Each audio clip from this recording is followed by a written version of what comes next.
When it comes to hip-hop history, few artists have been judged as harshly as Vanilla Ice. His meteoric rise in 1990 with To The Extreme made him the first white rapper to dominate the mainstream, but it also made him the target of ridicule, backlash, and distrust. He became the poster child for commercial exploitation in rap, a symbol of what many thought was the industry watering down the culture for mass appeal. The weight of that perception never really left him, and when his second album Mind Blowin' dropped in 1994, it was largely ignored, dismissed, or mocked before it had a chance to be heard. But if we strip away the baggage and actually listen, a different picture emerges. Mind Blowin' is not a gimmick, nor is it a desperate attempt to recapture lightning in a bottle. It's a bold, authentic, and musically rich project that corrected nearly every flaw of his debut. It's an album where Vanilla Ice sharpened his craft, embraced harder production, showcased surprising versatility, and most importantly, spoke back to a culture that wanted him to vanish. Far from a misstep, Mind Blowin' is an underrated masterpiece, one of the most overlooked gems of its time.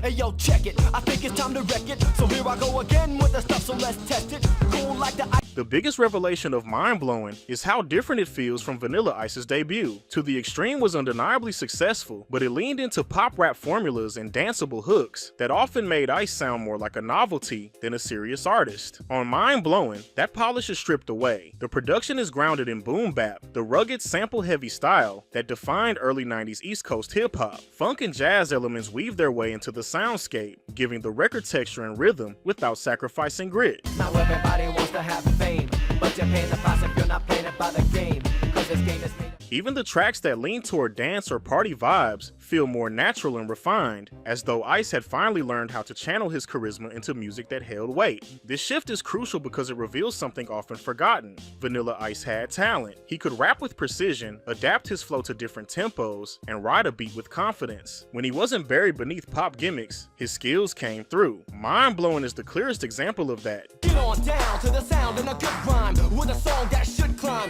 Yo, straight to the top with a bullet on the. Lyrically, Mind Blowin' is defined by tension between confidence and vulnerability, bravado and tragedy. On one hand, Vanilla Ice spends much of the album defending his place in the rap game. He lashes out at rivals, critics, and detractors, proving that he was willing to fight back against those who tried to delegitimize him. He directly disses figures like Marky Mark, Third Bass, MC Hammer, and Luke of 2 Live Crew, making it clear that he wasn't afraid to name names. I put a crunch on Marky, take the funky out of his bunch. I hit the home run, you got the third base, I'm in first place. These moments of lyrical defiance are some of the most exciting of his career. They show Ice at his most passionate, his most aggressive, and arguably his most authentic. On the other hand, there's an undercurrent of sadness that runs through the record. Many of Ice's boasts about success and longevity don't line up with the reality of his career. When he raps about conquering the charts and maintaining dominance, listeners today know it wasn't true. Mind Blowin' was a commercial flop and marked the beginning of his decline in the industry. That irony gives the album a bittersweet edge. It's the sound of an artist rapping with total conviction, trying to manifest a reality that was slipping further away. That duality, defiance in the face of collapse, makes the album not only compelling, but deeply human. Suckers frontin' what you wantin' is for me to fade. Thought I was out of here, fools, I ain't going away. Back with the track that I keep. One of the strengths of Mind Blowin' is its musical variety. Ice doesn't lock himself into one mode. Instead, he moves fluidly between hardcore battle raps, upbeat party anthems, and smooth tracks aimed at the ladies. What's impressive is how cohesive it all feels. The boom bap heavy tracks showcase his technical chops, with aggressive flows that silence the notion he couldn't really rap. The party songs, instead of feeling like corny filler, carry genuine energy and creativity, proof that Ice could still bring fun to the table without sounding inauthentic. But perhaps the most surprising moments are the smoother, more sensual cuts. Tracks dedicated to women are executed with charm and polish, revealing a laid-back side of Ice that feels effortless. In the shade. Yeah, sipping on lemonade. These songs highlight his versatility and prove he wasn't as one-dimensional as critics painted him to be. Another remarkable quality of Mind Blowin' is how well it flows as an album. There are no glaring missteps or filler tracks that drag the project down. Even the interludes serve a purpose, giving the album a cinematic pacing that keeps listeners engaged. The sequencing is tight, moving from aggression to smoothness to celebration, with natural transitions. It feels like a fully realized vision, not a collection of random songs thrown together. And while it's easy to focus on Ice himself, the production deserves recognition. The beats are consistently excellent, with booming drums, catchy samples, and grooves that pull you in. The producers clearly understood the sound of the era, and Ice rose to the challenge, matching their work with some of the best performances of his career. I draw my rhymes like a boat, shoot 'em out like an arrow, swooping on suckers like an eagle, not a sparrow. Get loose, Vanilla Ice is here with a juice, no use for stepping, so give the bass a boost.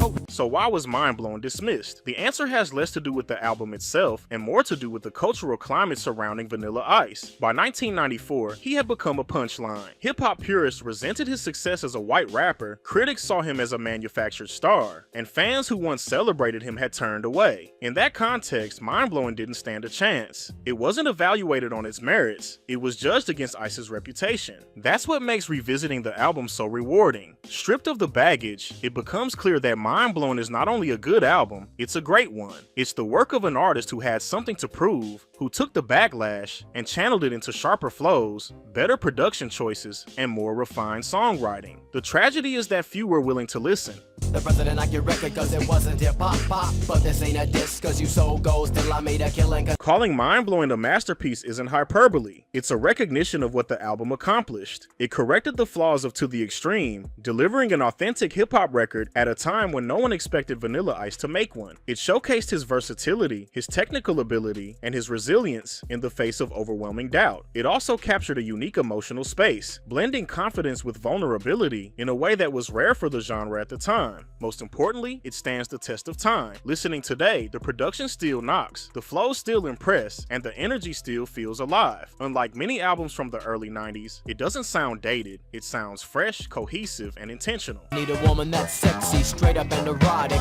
I gotta have her, yes, a beautiful sex goddess. The kind of Mind Blowin' is more than just Vanilla Ice's second album. It's the defining statement of his artistry. It's proof that beneath the backlash and the caricature, he was capable of making serious, compelling hip-hop. The world may not have been ready to accept that truth in 1994, but nearly 3 decades later, it's easier to see clearly. Vanilla Ice's Mind Blowin' isn't just underrated, it's a misunderstood masterpiece, one that deserves to be revisited, reevaluated, and respected for what it is. An incredible album from an artist who refused to be silenced.